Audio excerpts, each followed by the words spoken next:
Today, we're diving into the world of data roles, from business analysts to data engineers. This session kicks off with the top 10 questions every data engineer should know. We'll focus on SQL Interviews, part 1 of 2. Let's get started and build a solid foundation for what's ahead.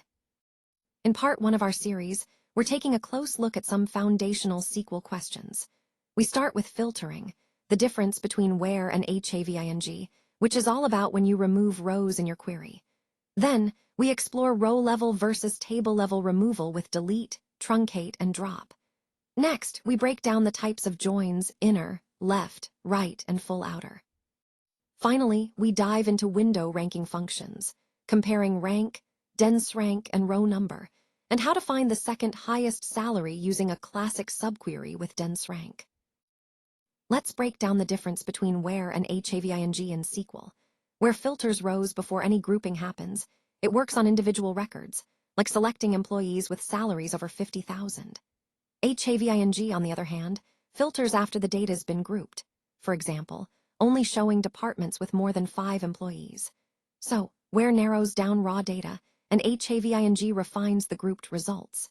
Understanding this helps us write more precise queries. When it comes to removing data from a database, we have 3 main commands: delete, truncate, and drop. Delete lets us remove specific rows, and importantly, we can roll it back if needed. Truncate clears all rows quickly, but whether it can be rolled back depends on the database. Drop goes a step further. It deletes the entire table structure and its data, and this action cannot be undone. Understanding these differences helps us choose the right tool for managing data safely and efficiently. Let's break down the types of SQL joins, starting with the inner join. This join returns only the records that have matching values in both tables. For example, when we join employees with departments, we get just the employees who belong to a department. Now, left join includes all records from the left table and the matching ones from the right. Right join does the opposite, all from the right and matching from the left. Full outer join brings in all records from both sides, matching where it can. Each join type shapes your data in a different way.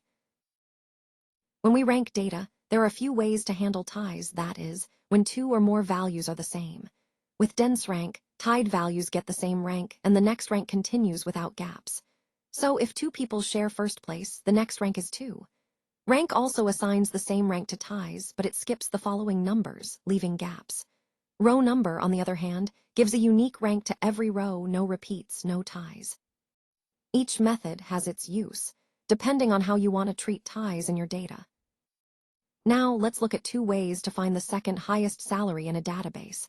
The first method uses a subquery. It finds the maximum salary, then looks for salaries less than that. The second method uses dense rank, which ranks salaries in descending order and picks the one with rank 2. Both approaches get us the second highest salary, but each has its own style and use case. This is a key technique for querying ranked data efficiently. That wraps up part 1, where we tackled key questions from filtering data with where and having to understanding different types of joins and even ranking functions like rank and row number. You've done a great job following along. Now, let's keep that momentum going as we move on to part 2. Ready? Let's continue. This video was created with SlideSpeak. Visit SlideSpeak to turn your presentations into engaging AI-narrated videos.